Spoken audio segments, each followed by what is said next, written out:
class. Here we go again. This is your work for Irish from the 5th to the 8th of May, so it's a 4-day week this week, thank goodness.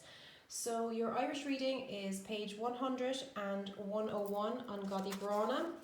Again, same thing as usual. To help you out with it, you can go on to the CJ Fallon website where they'll read it for you, and you can use folklore.ie to look up any words you're not 100% sure of. Your exercises for this week. So for Monday, you are going to do exercise D, which is this one, all of this page on page 103. So you're using the phrases Istholum Gorev, I think that, so Istholum Gorev, and whichever one this is, Napashti Eighthrid, the children are fighting. You're going to fill in those 4 blanks, and then you're going to write 2 more of your own. So Istholum Gorev, I think that, and whatever you think. The next one is you've got to match the sentences to the ending. So it's Niveg ga agut, you won't have a need for, Sparon, a purse, more beg to sufrizun, because you'll be in prison. I'm not too sure what that's about. I presume it relates to the story. It's a bit harsh though.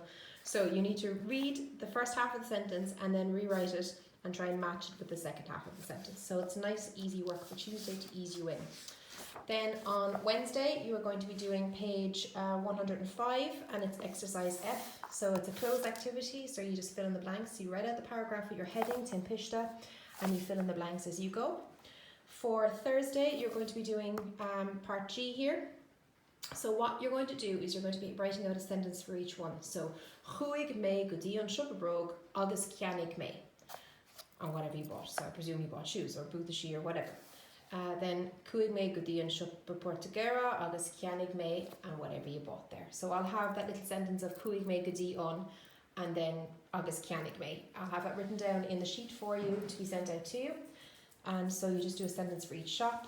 And then for Friday, you're doing part H down here. So you're using the phrase Cianoig. Now you leave out the G when it's at the start of a sentence.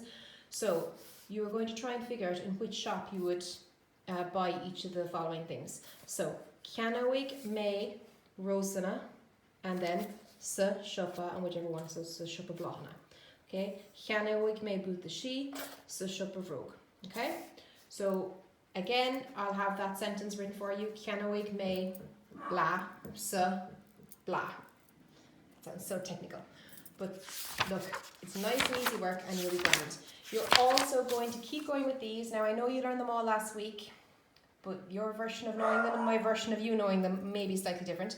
So you're going to revise those for the rest of this week as well. Excuse the dog, he obviously sees some sort of bird on the lawn.